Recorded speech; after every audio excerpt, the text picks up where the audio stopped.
Hi Farmies, I'm here to talk to you today about penicillin. I'm coming to you from my backyard.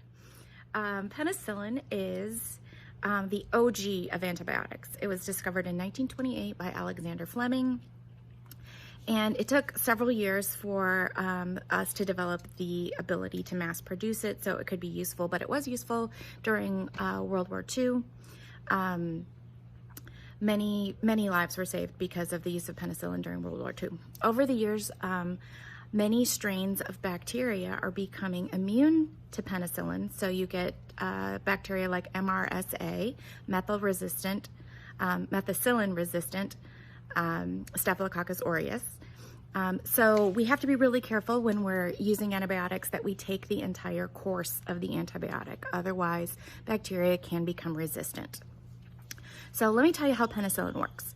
Penicillin works by attaching part of its chemical structure called a beta-lactam ring to the outside of a cell, which is sort of like sticking your foot inside the door of a house. It blocks the cell wall from closing all the way, and it will allow all of the contents outside of the cell, so all of the fluid outside the cell can now pour in through that cell opening, and it causes the cell to fill up with fluid and rupture.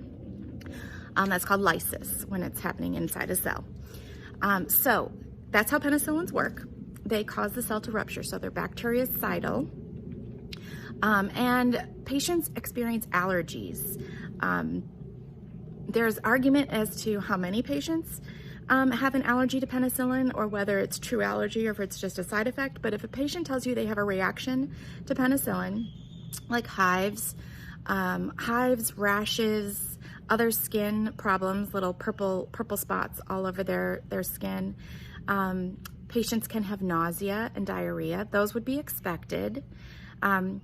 If they tell you they have an allergy, you should notify the provider and give them an option of choosing a different medication.